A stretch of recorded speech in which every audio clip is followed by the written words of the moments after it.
Okay, right where we left off.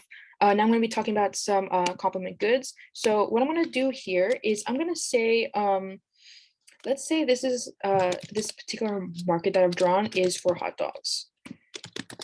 Market for hot dogs. And so we're going to be talking about a couple things. So the good we're focusing on is going to be hot dogs. Hold and underline that. So hot dogs. So let's start by talking about a complement, a complementary good. So a complementary good is going to be a good that people want to buy with hot dogs. So for this, I'm going to say ketchup. When you get like a hot dog, you make your hot dogs and stuff. A lot of people like to put toppings on it, and one of those toppings is going to be ketchup. So so we have our complement. Going to be ketchup. And we're also going to have our substitute. Now, this isn't going to be a substitute to the complement. It's going to be a substitute to our good hot dogs. What might people substitute hot dogs for? Well, maybe instead of getting hot dogs, another pretty common food is hamburgers. So, maybe if you go to like a little shop at a football game or something, they'll have like hot dogs or hamburgers, and maybe they're like, oh, we're out of like hot dogs, and you'll be like, oh, okay, that's fine, I'll just get a hamburger. So it's easy substitute, or a common substitute for hot dogs is to just have hamburgers instead. Starting off though, we're going to be talking about like the complement. Let's talk about hot dogs and ketchup. The change in the price of a complement can affect the demand of a good. Let's take this. Oops. Let's take this little line away. Right now we have this market. This is our market for hot dogs. We have our demand for hot dogs.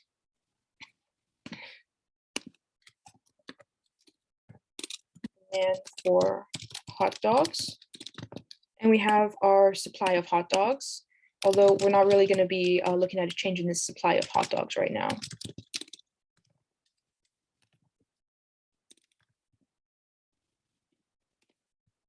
Our supply isn't really going to be changing much. We're really focusing on this demand right now. So right now this is our supply and our demand for hot dogs. So let's say something happens. Let's say the price of ketchup goes down. So you go to the store one weekend, you're going to buy some ketchup and you're going to buy some hot dogs for a barbecue you're going to have this weekend.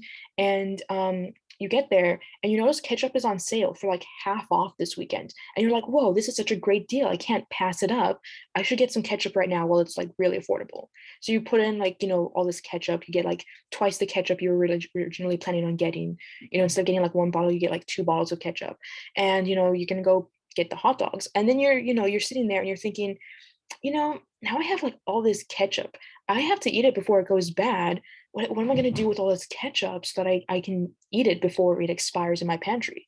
I'm getting this ketchup to put it on the hot dogs. Why don't I just get some more hot dogs? I'm saving money on this great sale for ketchup. Let's spend it on buying a few more hot dogs.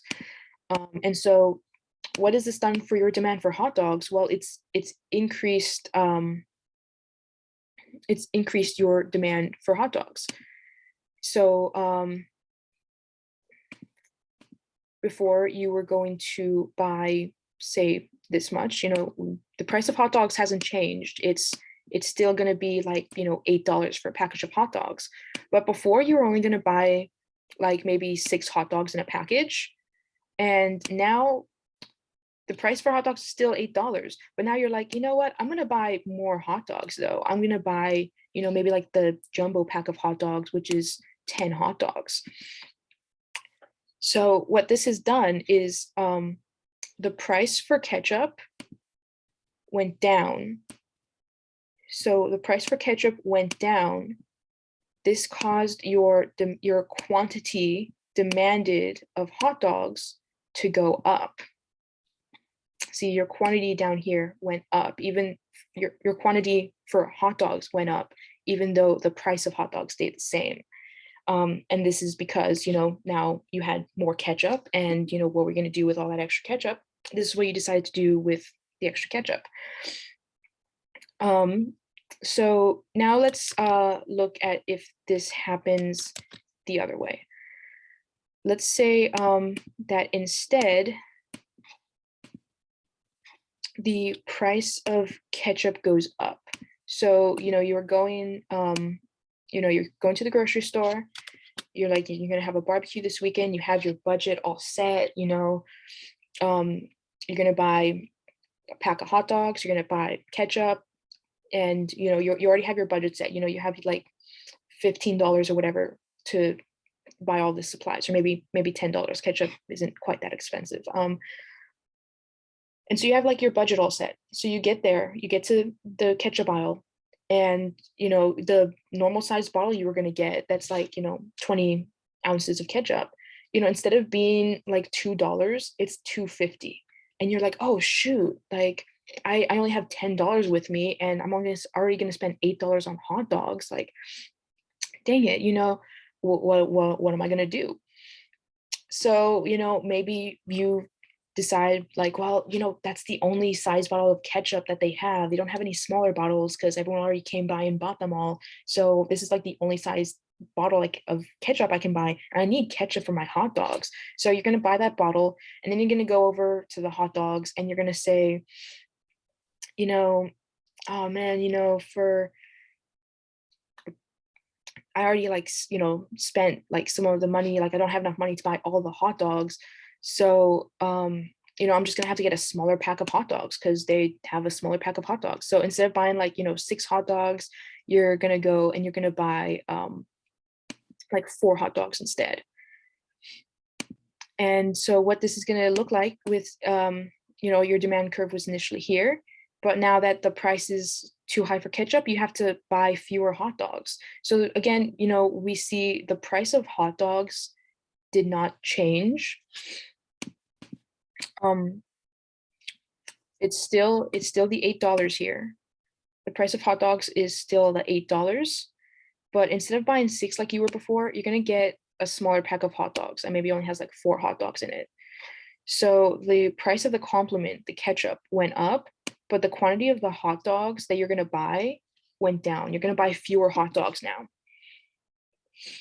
And again, the price of the hot dogs didn't change, but because the price of the complement went up, now you have, if you're gonna buy both, you don't have as much money, to buy the same amount as you were before. So if you're gonna still buy ketchup, you're gonna have to buy fewer hot dogs. Or maybe you're gonna buy fewer hot dogs so that you're also buying less ketchup and saving money by buying a smaller bottle of ketchup. Like, oh, well, if I'm gonna buy the small bottle of ketchup, I only have enough ketchup to put on 4 of my hot dogs, so I may as well just get only 4 hot dogs. So that's what we see here with the complement, going on with how the complement affects the quantity demanded. So now we're just going to really quickly look at the substitute instead. We're going to see how the substitute affects prices. So we're going to have the substitute being hamburgers. Right now, the hot dogs are being sold for $8. Let's say hamburgers are also being sold for $8. So, it's really just your preference. If you want to buy hot dogs, you buy hot dogs. If you want to buy hamburgers, buy hamburgers. Your choice on how to spend the $8. But let's say the price of hamburgers goes up. Let's say the price of hamburgers went from being $8 to being $10. So the price of this, in other words, the price of the substitute has gone up. Well, before everyone was like, maybe I'm feeling like hot dogs today. Maybe I'm feeling like hamburgers today for dinner. But now, people are going to the store to pick up dinner, and they were like thinking, oh yeah, I got my $8. I'm gonna buy a hamburger for dinner tonight. Then they get there and they're like, oh shoot, they've raised the price of hamburgers. Oh man, I only have $8. I can't afford to buy a hamburger for dinner tonight now. So, what are they going to do? They're going to look at the menu and be like, oh, well, I can't buy hamburgers, but I can get hot dogs. So I'm just going to go ahead and buy some hot dogs for dinner. The price of hot dogs has still stayed the same. It's still $8. And normally at $8, people would buy 6 hot dogs. But now, more people are going to buy hot dogs because that's just what they can, afford for the $8. Like, the price of hot dogs has remained the same, but people that were buying hamburgers before for $8 now can't buy hamburgers. So they're going to be like, what else can I buy for $8? They're going to say, oh, I can buy some hot dogs, and they'll buy, like 10 hot dogs. So the price of a substitute went up. That means that the quantity of this good is also going to go up, because that substitute is less affordable now, which has in turn made this good that we're looking at more affordable. What if it goes the other way, though? So instead of the price of the substitute going up, let's say the price of hamburger goes down. Let's say you go into the store that weekend thinking, yeah, I'm going to buy some hot dogs. I'm going to buy some hot dogs this week. And you go over to the hot dog section, but as you're like walking over to buy hot dogs, you realize that that hamburgers they're having like this great sale on hamburgers this weekend. Instead of being like $8 like it normally is, it's only $5. And you're like, whoa, oh, this is such a great sale. I can't pass it up. It's like nearly half off. I can't just pass up a sale this good. And so you're like, you know what? Yeah, let's have let's have a change of plans. Instead of buying hot dogs, I'm flexible. I'm gonna buy hamburgers tonight instead. And so again, the price of hot dogs hasn't changed. It's still $8, but you saw such a good deal on hamburgers that you've decided you're not gonna buy hot dogs this week.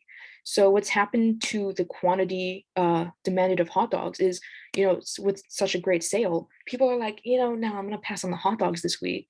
I'm gonna buy hamburgers instead, which means they're buying fewer hot dogs. So, we're going from, people buying like 6 hot dogs for $8 to people buying 3 hot dogs for $8, because everyone is just going out and buying hamburgers instead. So what happens is when the price of a substitute decreases, the quantity demanded of this good also decreases, because that substitute is now more affordable and a little bit more desirable, making this a little less affordable and thus a little less desirable. So that's just a quick example. I just want to make sure I'm not going over my time. I don't think I am. But yeah, so that's just a sort of quick example about like the complements and substitutes, and how the price of a complement or substitute can affect the demand of a good. So the price of our good can stay the same, but if there is a change in the price of a complement or substitute, we can see that while the price of the good stays the same, the quantity demanded of the good stays the same. And that's, represented, if I didn't point it out too much, but, if you'll notice, as I was going through this, I was taking this curve as this shifted demand curve, and I was, shifting it. And so that's how we see the change in quantity demanded represented on the graph through those shifts. Okay, so that's it for all of this week's videos. 3 of them, so a bit longer than I uploaded last week. If you have any questions, if anyone has any questions, definitely feel free to reach out through email or through Canvas messages, and I'll try to get back to you as soon as I can. So let's see. Thank you. And let me see. So yeah, thank you, and have a good weekend.